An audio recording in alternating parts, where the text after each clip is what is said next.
The following is a production of DallasCowboys.com and the Dallas Cowboys Football Club. How about them Cowboys? Yeah! Go Cowboys! This is Media Mash, a roundtable of Cowboys insiders dropping wisdom and offering sizzling takes on the current state of your Dallas Cowboys. Now, your host, Newy Scruggs.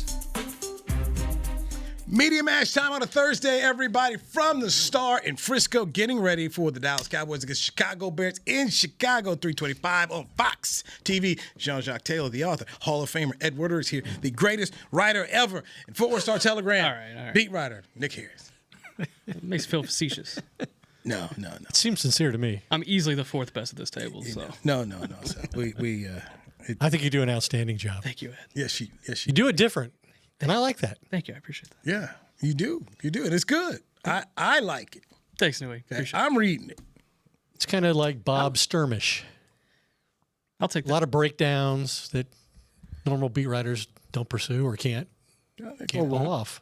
Yes, Nick. That's Downer good. guy. Find your niche and go there. Yeah, all three of you guys are beat writers. Something that I never could do. I couldn't deal with one thing all the time like you guys. That's your whole world around a team like that. I love being a sportscaster. I could dip in when I want and dip back on out. Come on in. Hey guys, how are you? And then hey, let's go. Oh, Iron Skillet on Saturday. You know, I've never heard you had a strong opinion on anything but football, though. You know what? Football is my favorite.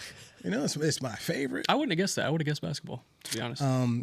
You know, I always tell people it's where you're at will dictate a lot of what you do. I always grew up a Cowboy fan, but when I lived in North Carolina, it was a lot of basketball because that's what it was. It was a lot of Bill basketball. Belichick out there made it a football town. I was there for that. I did cover Bill in Cleveland. When I was in Cleveland, it was all about football. Though the Indians were winning, and then back in '95 was their first World Series. And then in Los Angeles, it was a basketball town. As great as the Dodgers were, it was a basketball town. So you kind of morph yourself there. The internship I got to spend in St. Louis, it was all baseball. So where you live will dictate a lot. And if you live here in this town, clearly it's football. It's football. So all good there. So Matt Eberflus, fired by the Bears as head coach back here at the Dallas Cowboys, and he gave you what today? Absolutely nothing. Absolutely zero insight into how he truly feels on a personal level about going back to the franchise that made him the only coach in their 105-year history to be fired in season. Yeah. Saying nothing almost says Everything. everything. It really does, in that instance specifically, too. Because after the game, he's going to be crying if they win. They're going to give him a game ball. Dak even said that today. Like everybody knows how meaningful it is to him, but he won't admit to it. He's locked in. Yeah. Focused. Yeah. Yeah. Yeah, whatever, dog. What was the catchphrase? Because some people, if when you give nothing, there's usually a catchphrase with it. Like I don't know if it's. I cherish those times. That was what he said that like 3-4 times. I cherish the times I had there. Oh well, Michael Jackson. Remember the time? Was that a Tad special or he come up there with himself? That's good. That was good. I cherish those moments. Hold on to the memories. But Flus don't give you a I lot cherish anyway. my time with Caleb Williams. My favorite time was when the FBI came raiding Hollis Hall. That was my favorite time, personally. Remember that, like 3 weeks before he got fired last year? Jeez. Or the press conference. They made the guy do the press conference, and then they, yeah, man, yeah. Oh, the press conference after they blew the Thanksgiving Day game against the Lions, who, oh, by the way, the guy he's coaching against this week took his job, right? He's gone up against this guy head-to-head in that division, Ben Johnson, the first-time head coach. That's he's going to be calling plays against him for the first time since he got fired in Chicago. But it don't mean nothing. He just cherishes those times. And that's okay, man. Yes, cherish the memories. But I'll say that, and this is just having done this long enough. I get it. Because once he starts answering one question, you guys are skilled enough to know somebody may just get the right thing out there. Now you're talking. Now you're saying something. Why are you talking about Clarence like that? Clarence does it with tenderness. He'll do it with tenderness, but that's you guys have broken people like that before. The next thing you know, they got him. But I mean, like even yesterday, Shoddy gave it credibility, right? Yes, he said it was going to matter on a personal level to him to win this game, and he said we had him with the offensive staff going over their defensive personnel because he's just coached all these guys. He knows them, which obviously happens every time there's any kind of crossover like this. But, yeah, I mean, it might not be the biggest thing in the world to him, but you can't tell me it won't feel different to beat the Bears in Chicago after what he experienced there, after feeling like the franchise was unfair to him, to make him the only guy they've ever fired. They've had bad coaches before. They always let him finish the season. And they ain't like they had the ownership change. That Thanksgiving Day game was well, the one before that was bad too. Remember the Commanders game where the guy's out waving to the crowd, mocking the crowd while they're getting the ball tossed over their heads for a touchdown. I mean, It's bad. I mean, you're right. You're right. Those two were at the. Well, they never won another game after that. They were like 4-2, I think, when they went to Washington, and they should have won that game. They should have been 5-2, and instead Washington takes off. Chicago never wins another game. That's how pivotal one game can be. It was, and the way it ended. I mean, it's the way it ended. Wow. And then, of course, now he's Jaden Daniels, Mr. Magic Man, and he went on to win Rookie of the Year. It was bad. It was bad. And just the whole, we all have friends who are from Chicago. It was just, that kind of thing. I family Chicago. They were, my folks was mad. Okay. They wanted him gone, mad. And I almost feel like the general manager, hey, run this guy and save ourselves. Well, and maybe he feels like he has to play it down because his defense is coming off such an atrocious performance. Like if they were shutting people down, if they were the 85 Bears, then maybe he'd feel a little different going in there. But they just had a horrific game against the Giants that they barely won at home, where their season would be in tatters already. He's not going to give you the Rob Ryan special. No. But he never really does. He's not really an effusive guy. That's not been his deal.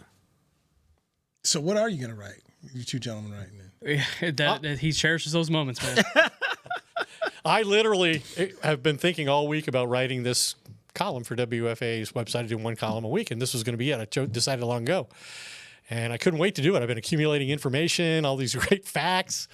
And I spent an hour up there after his press conference trying to find one quote I could put the piece on. And I decided I'll walk away and go back after the podcast and try and put something together.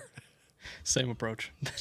Cool in the gang, cherish the moments, and that's what you can do. But it's I get it, I don't know how you guys feel, but the coaches who do a whole lot of talking and you don't have to go out there and play, I think that's unfair.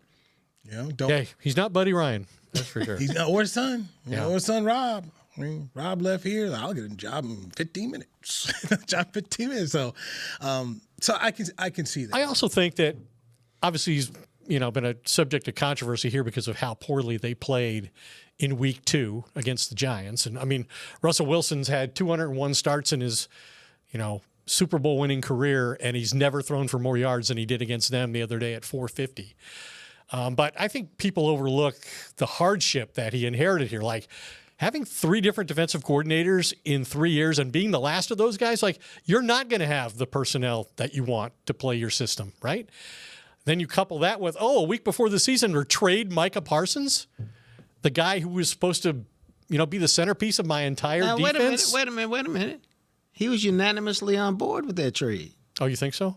Oh, yeah, because of Jerry said the whole front office and football staff. He might not have gotten a vote, is my guess. You had this. Because what did he say today? When you say pass rusher, I'm all in. I'm yes. So you think when they went to him, if he wanted Jadeveon Clowney, you think he didn't want Micah Parsons? I'm just telling you what the owner said. He's a big Kenny Clark fan. And so played with him in the division. Big Kenny Clark. Yeah, here they are like incorporating Kenny Clark into the defense. Now Jadeveon Clowney into the defense. I mean, your offense ought to be carrying the football team in this situation. How much do you think Flus is figuring out how to use the pieces that he has? Well, it's got to be some of it because they didn't play in the preseason. I mean, you can only do so much on the practice field. You can only do so many walkthroughs. At some point, you got to see how guys react under fire, see what guys can do best, because you always have a thought of what they can do, but until they actually get out there and start playing, you're not 100% sure. Well, when you have Parsons, you're thinking, I'm not going to have to blitz to get pressure, right? And then he didn't have Diggs all offseason, and he's still kind of working him back into a full-time role. And while he's doing that, now Deron Bland's out. So he's playing with a bunch of guys who are not starting caliber players in this league. Like you have 2 $90 million corners, and neither one of them is playing the full complement of downs. And the pass rushers up in Green Bay turning that franchise around. when they drafted and acquired most of this defense, it was under Dan Quinn, and they ran more man coverage than any team in the NFL. Jump ahead 2 years, and now this zone coverage scheme has been, 77 of 79 dropbacks through the first 2 weeks that they've played zone.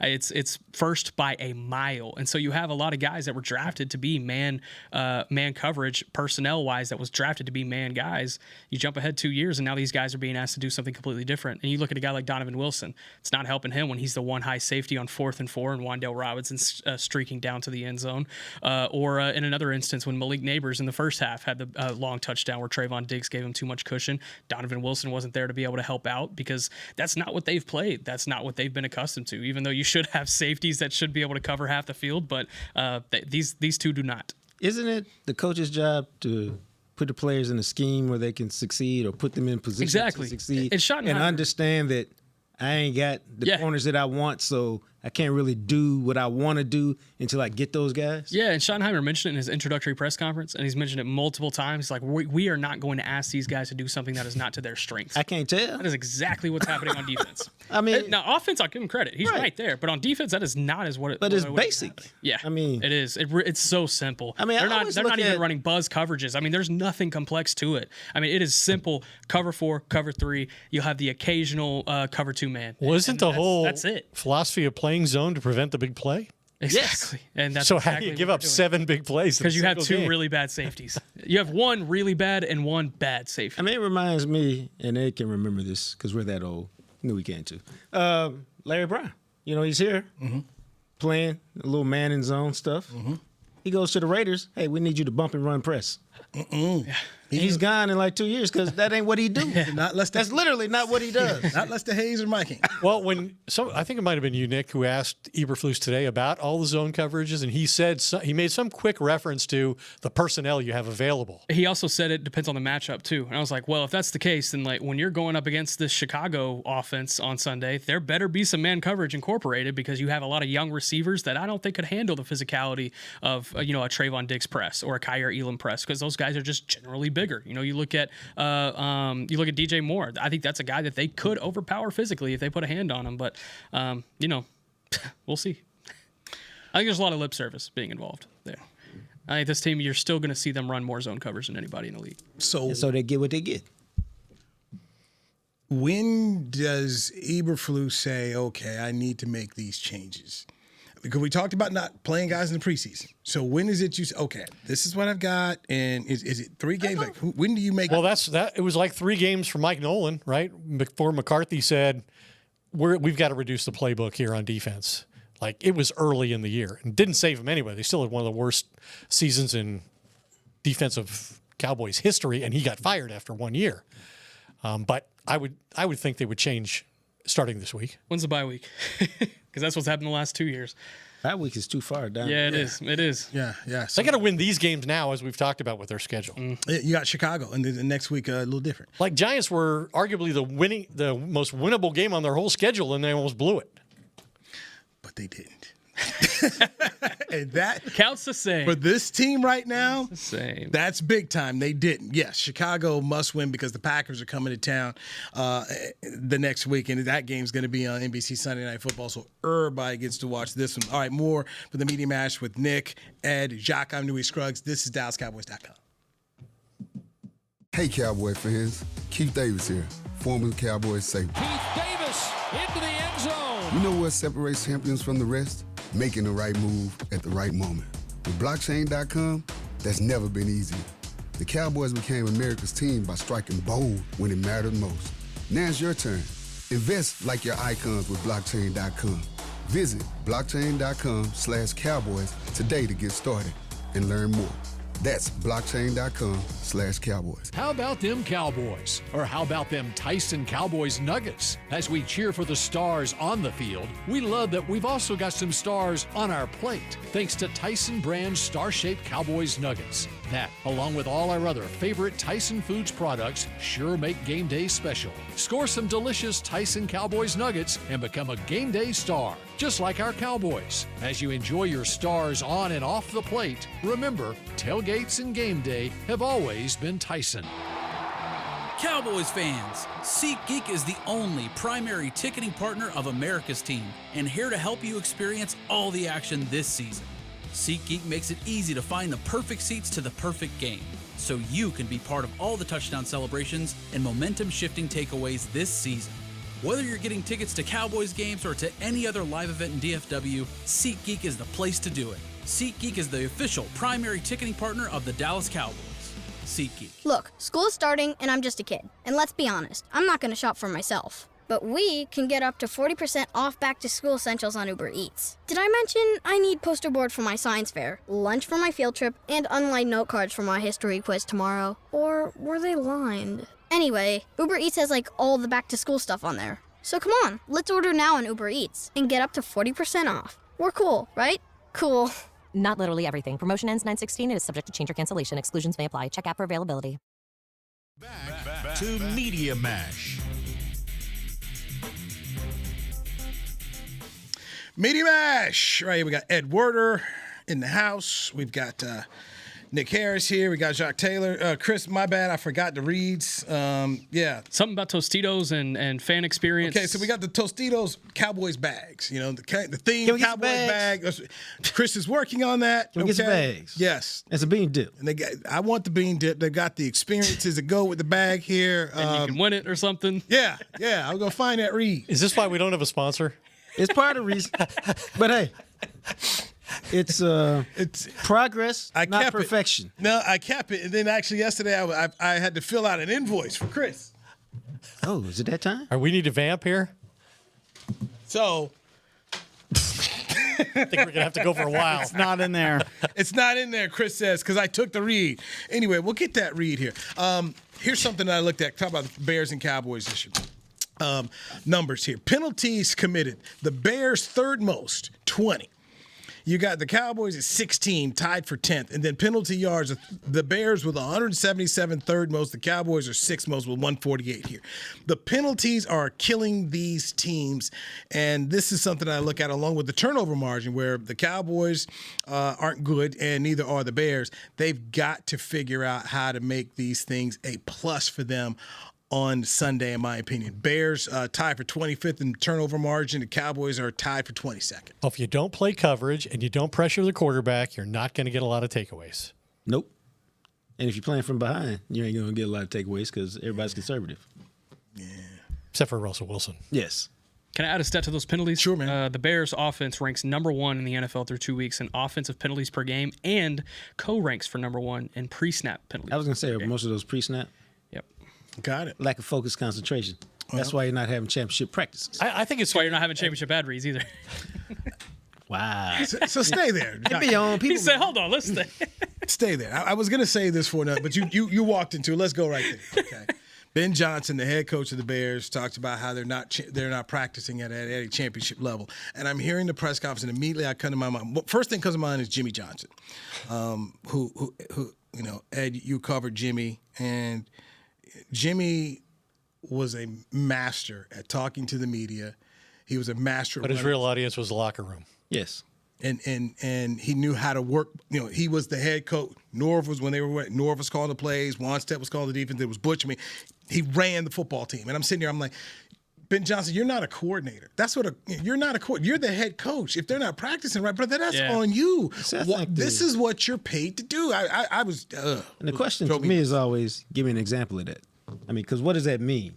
Because it's not like they're out there lollygagging or like my kids used to do, you know, picking dandelions during practice. So when it's not championship effort, what does that look like? What does that mean? Since you brought it up.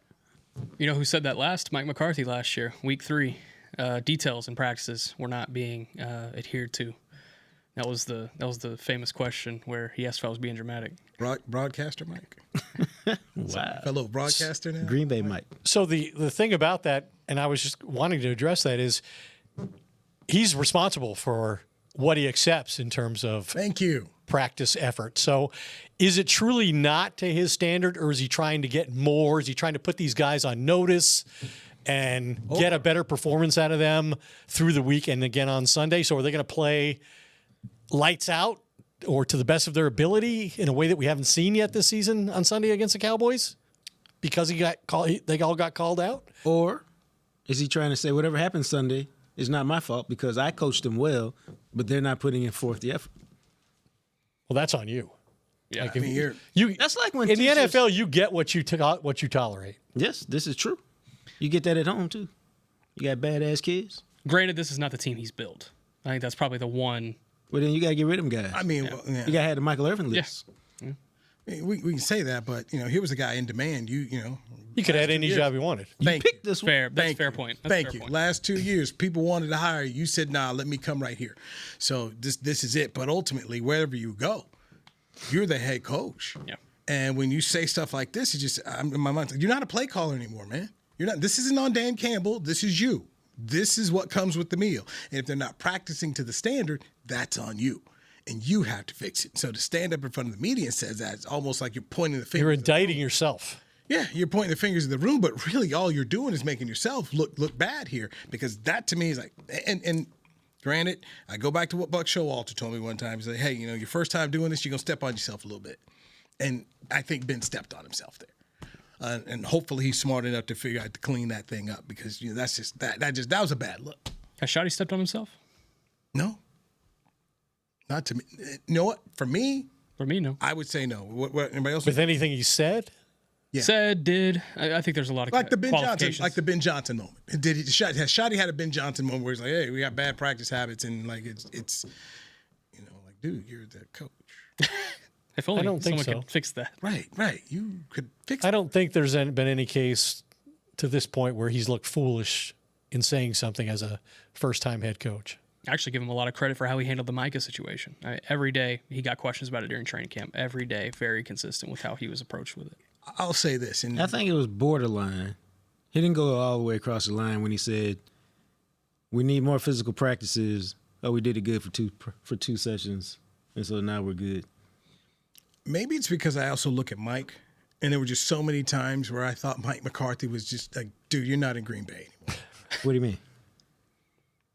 Where he didn't understand the media. Oh, that you're in the big room? Right. Oh, okay. Or the times when poor Campo. You know, like the one time we were in San Antonio. When swimming with the dolphins? Not that or one. when he was singing in the cage at Wichita Falls, Grand Central Station. I'm sorry. Wade. I'm going to say Wade. We're not Camp, but I'm sorry, Wade. Camp. When we were in San Antonio and we're asking Wade about a potential signing. And Wade's like, well, we don't know what we're going to do, guys. We're like, Jerry already said this is what's going to happen. Okay, whatever Jerry said.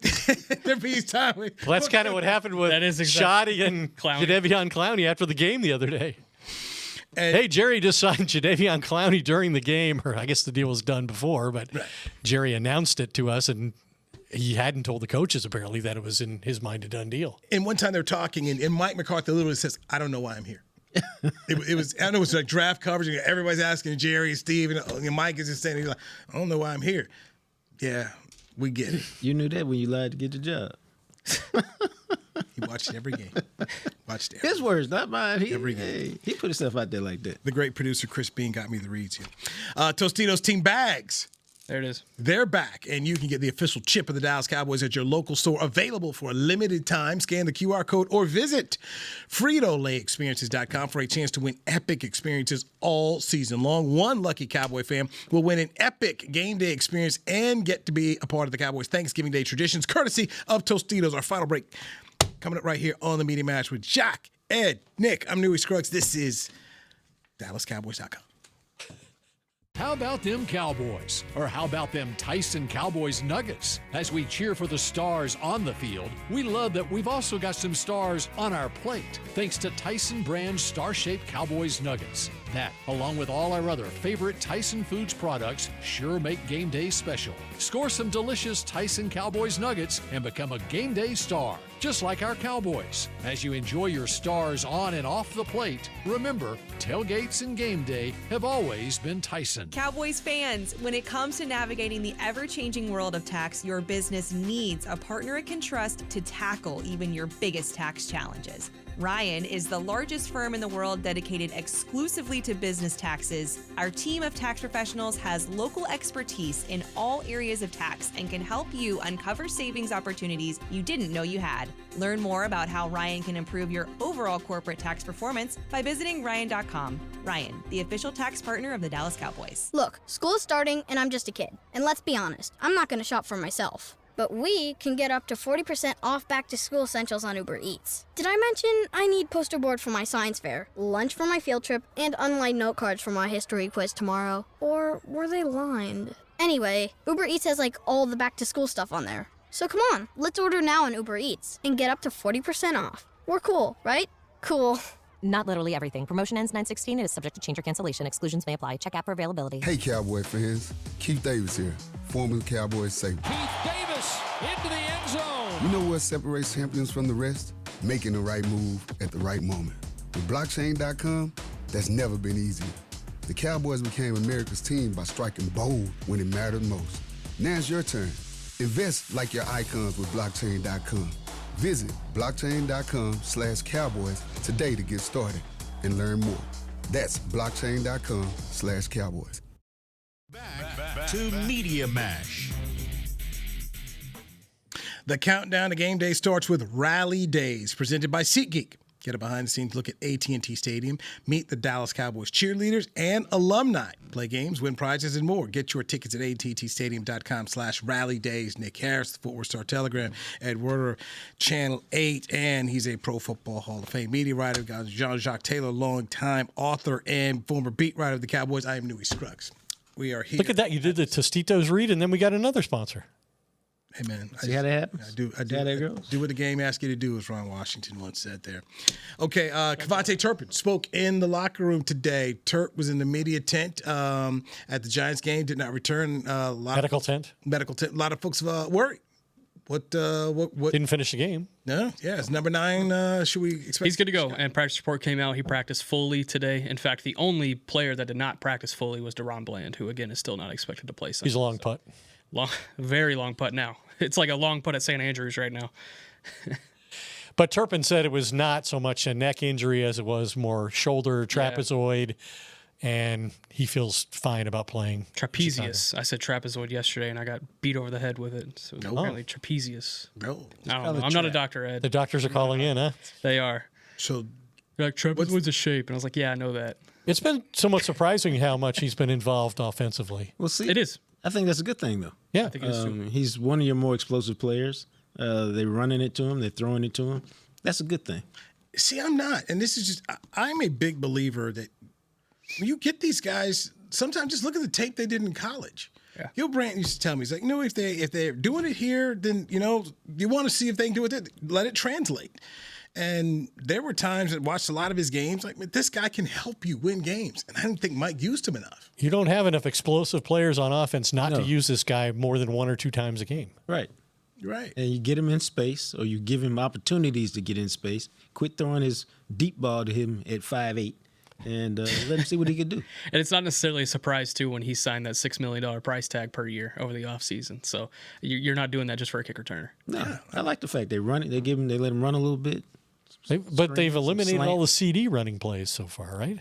Has he had one run? He has not had a designed run. I think he had one jet sweep against Philly, but he has not had like a out of the backfield design. It's coming, man. It's only been 2 weeks. I'm okay with it. I'm okay with it. The guy's got 2 100-yard games there. I mean, I don't play fantasy football anymore, but I imagine you're pretty good with what CD has done. And not to mention, what about the catches that he could have made in Philadelphia? I mean, I think Shotty's doing a good job here. So let me ask this question. Who's the offensive player that surprised you so far 2 games in for the Cowboys? Shot. Oh, the running back, the fake Tony Dorsett. Although I'm going to get over it at some point, man. Guy. I didn't steal his guy. I mean, that was my guy. I thought you were going with Guyton. No, I don't like him yet. This is the second straight podcast. This is some foolery right here. Man, this is some under-the-table deal. He swindled you, Some Ed. trick play here. Some trick plays pulling here. It was an RPO. Dirty work. He took the run. Dirty work. I didn't expect him to go to me first. Normally he goes to Nick first. But I like the running back. I have very little faith in the running back, and he's played well. He's been physical. He's run through tackles. He had a couple plays I noticed where he turned it up and got the first down, showed a little breakaway ability. He did not get pulled down from behind by a defensive lineman turned linebacker on any of his runs of more than 20 yards, showing a little explosiveness. And that makes the play action pass a little more effective. Now, I left some meat on the bone for you. Oh, so kind. If I want to stay with Javonte Williams, my original pick for this category, yes, I am going to stay with it. I'm just see. I'm going to be true to my opinion. It's a lob. It's a lob. Go dunk it. I mean, for Schottenheimer to stand up there and say he's as physical a runner as there is in the league, plays the game the right way, a guy who had Marshawn Lynch. I mean, let's not forget that. Right. The fact that they already have 4 rushing touchdowns and that they can now run the ball in from the 5. Yes. That's a huge development for this offense, in my opinion. And this was a guy who, the Broncos changed out their entire running back room because Sean Payton didn't think they could effectively run the ball the way he wanted to. They thought Javonte Williams was a terrific third down back, but that was it. They did not see him as a 3-down player. Yes. A lot of what I watched Javonte when he played well in college, this is what you're seeing. And I remember sitting down with him at training camp. I said, how much are you, in your opinion, back to what you were able to do at Chapel Hill? And basically it was because of health, because he had a really good year in Denver the first year. Then injuries got to him. He's like, I'm fine.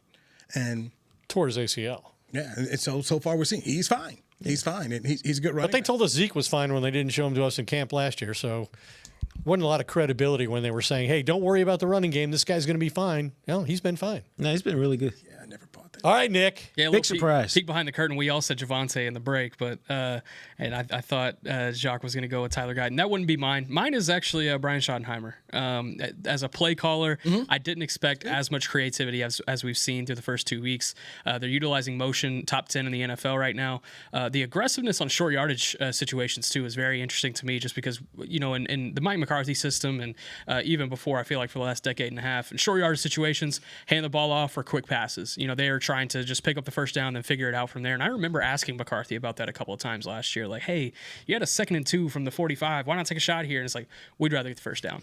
That's not what Schottenheimer's doing. I mean, you see him on 3rd and 2 throwing the ball downfield and trying to take advantage of those situations. So the aggressiveness in short yardage situations, the motion integration, creativity, and that pairs with the offensive line and what Clayton Adams has been able to do. But overall, the play calling, I give Schottenheimer a surprising positive grade. Not that I didn't think it would be better. Not that I thought it wouldn't be better than McCarthy. I just didn't think it would be this much creativity we've seen in already 2 weeks. Tyler Guyton, left tackle. I was worried. Okay, basically missed a lot of training camp. Last year was not what the Cowboys were hoping for, and toward the end they were splitting time with him as McCarthy was trying to save his job, and I was worried. Game 1, I was like, man, this could be a long night for this young man. And he performed admirably against the Eagles and showed fight and showed improvement.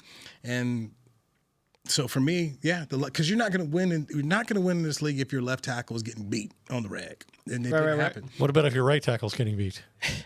You're not going to win in this league if your left tackle is getting beat on the rag. And if your left tackle, along with the hot newly paid Tyler Smith, now you got a left side that you can count on. All right, and we've seen what happened. I think they've had an interior that they can count on. And the rookie's done a good job so far. The rookie's done a good job, and I mean he's supposed to, but he's done it. Yeah, I go back to Ed's podcast when you got Bill O'Brien on right out of the gate after he was drafted about what to expect, and so far what he talked about we've seen. He's a good player, but that left tackle position was interesting because the Cowboys did tell us, hey, you know what? We know it's going to take some time to develop. They did say that when they drafted him. It just looked like it was going to possibly take a little bit longer. And maybe forever. Well, you didn't, okay. Was he going to go Mozzie style or was he going to do this? And he's decided to go do this instead of Mozzie style, where it's like, brother, what are we doing here? Tyler Guyton looks like he can play this position for this year. And he might be on his way to get a second contract. I ain't going that far after 2 games, man. Hey. I said looks. I ain't even going there. They have played 2 good defensive lines, though. Hey, man. I agree with what you're saying. I lean it's too more early. Shock here. Let's not get the anointing oil out just yet. What did you tell us about trust? Time, proof, and consistency. Thank you. Okay, you're right. Thank you. Fine, I jumped my. Appreciate you. Fine, I jumped my. Love you. Appreciate you. I jumped my skis. So we agree it's Javonte Williams? Yes. First off, yes. You went too far, but it's okay. We appreciate your willingness to be different. A little too much dip on his Tostitos chip. Yeah, man. A little too much bean dip. Might have been a little bit bean dip. Might put a little hot sauce on there, but I want to believe in this young man. Okay, that's fine. I think he does have the traits. He has the traits. He has the physical traits. I think he will get a second contract. I don't think he's proved it yet, though. I like the fact he threw a punch at the dude the other day. Now, he didn't get caught for the penalty like the guy from the Giants, but he did the same thing. He threw the head slap at him. I like that. He got the fine, though. But okay, that's cool. Who paid it? Shoot, if I was Dak, I would have paid that. I would hope number 4 paid that. Yeah. I'd be like, keep it up, young fella. I would hope the man who's makes $60 million. I'm covering all those. Right, found it in his heart to say, yes, thank you for saving me here. Good stuff. Hey, this was fun, as always. By the way, Bills hosting Miami tonight. Who you got? My dad says the Bills about 21. He's a season ticket holder. I say the Bills about 14. I think the Bills trounced the Dolphins, who might be the first team to fire their coach. I'm with Ed here. Yeah. I think Mike McDaniel's on the street here pretty soon. We got to find something else to watch the second half. Another play caller potentially biting the dust. For the record, I won't be here tomorrow. I'm taking Cowboys on Sunday. I think they get it done. I won't be here tomorrow. So. Oh, no one will be here tomorrow? No. I thought we were doing Friday shows. Are we not? All right. Yeah. Hey, man. Sorry. Happens. You win some, you lose a lot. A doctor's appointment, man. I couldn't get out of it. So I'm like, I'd like to live a little bit longer. So keep doing these shows. Doing the media mash or go to the doctor and not die. So I want to keep doing this, man. You think they can prevent that? I'm hoping. That's why I'm going to see him, Ed. That's why I'm going to see him. Beautiful shirt. Nick Harris got the greatest of all time. Michael Jordan wears shirt. Nick Harris got Ed Werder, Jean-Jacques Taylor, Newy Scruggs for Chris Bean, who saved the day with the reads, and everybody else here at DallasCowboys.com. I'm Newy Scruggs. Take care. This has been a production of DallasCowboys.com and the Dallas Cowboys Football Club. How about this, Cowboys? Yeah!